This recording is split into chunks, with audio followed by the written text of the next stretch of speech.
Hello everyone and welcome back to the channel. Today we're going to teach you how you can make sure that your hard work does not disappear into the darkness forever. If you're a content creator or just someone who works with a lot of files, you know that data storage can be a nightmare.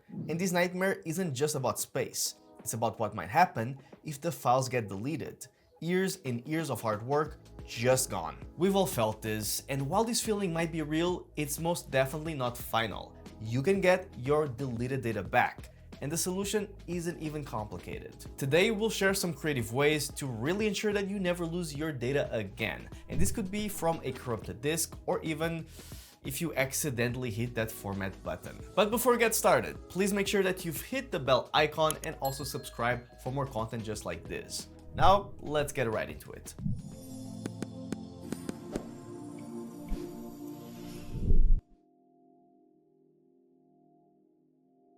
Alright, so first things first, if you want to become a professional content creator, the most important thing is that you have a really organized and well-built stack. Because really that stack, when it comes to data recovery and storage, is all about speed, layering, and even better than all, reliability. And the first addition to your stack is, well, the hot storage. This option is used for active projects and includes items like a portable SSD. So you need to look for things like USB-C or Thunderbolt 4 interfaces with NVMe internal. Now this includes projects like the Samsung T9 or the SanDisk Professional Pro G40. The next item is really a local hub, and this is where an NAS for video editing really comes in. For these, items like the DS923 Plus or the DS1525 Plus can be your local library.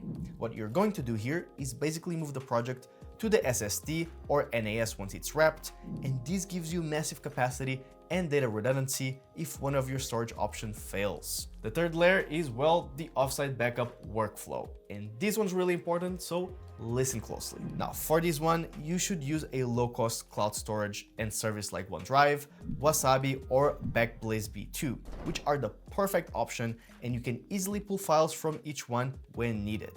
And the last option is the cold archive. Now, for this layer, you should consider a high-capacity hard drives like the WD My Book. Now, the next thing you need to understand is that having the best or the safest or the fastest drive in the world doesn't mean much if you can't find the file that you're looking for.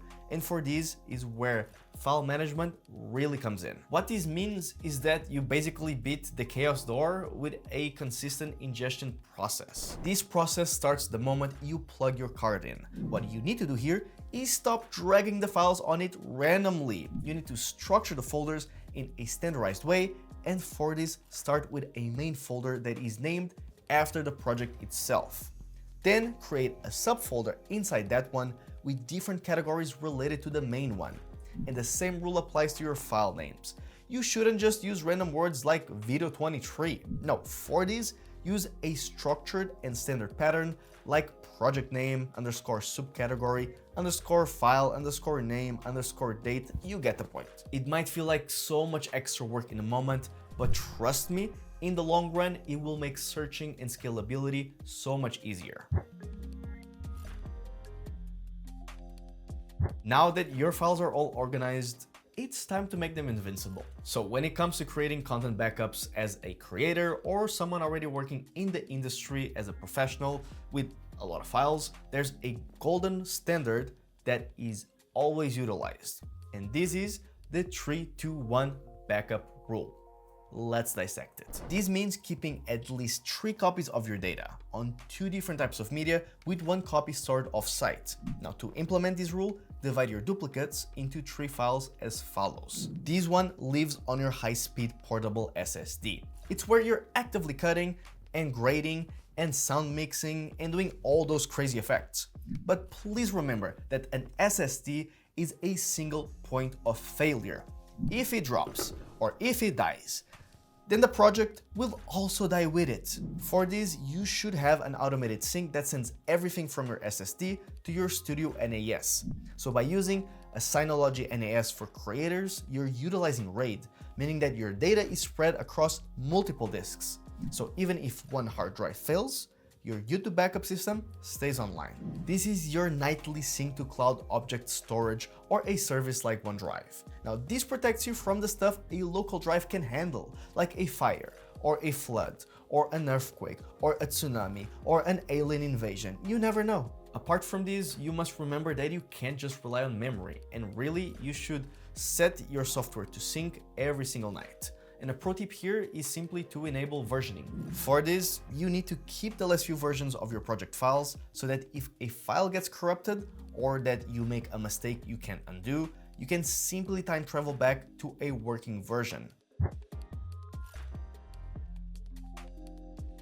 A backup workflow is only as good as its ability to actually restore the data. So in honor of World Backup Day, we are now running a recovery drill. So the first thing you need to do here is run a verification recovery drill. And for this drill, you should do the following. Pick any files at random from any folder you have recently backed up. Then delete those files from the primary location. Then connect your recovery drive and restore the files.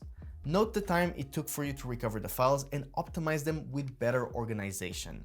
Review the quality of the recovered files and ensure it's the same as before.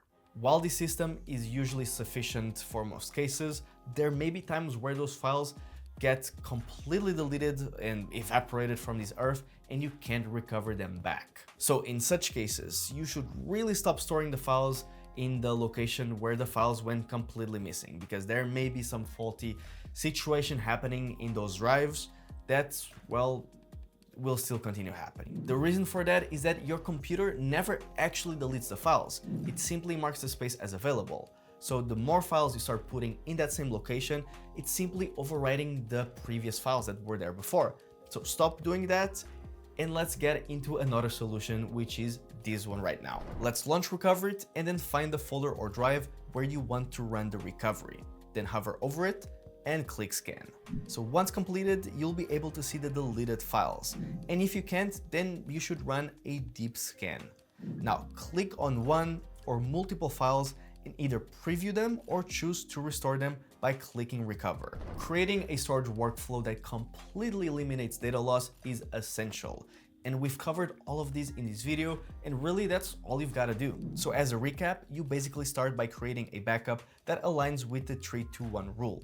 Then once you've done that, you need to run a consistent verification test to ensure proper functionality and to optimize your file organization. Then lastly, but not least, if you're ever stuck and can't get the files back, then use Wondershare Recoverit. Thank you so much for watching, and once again, do not forget to hit that like button, subscribe for more, and also comment down below any questions or doubts you might have about this topic. I'll see you all in the next one. Goodbye.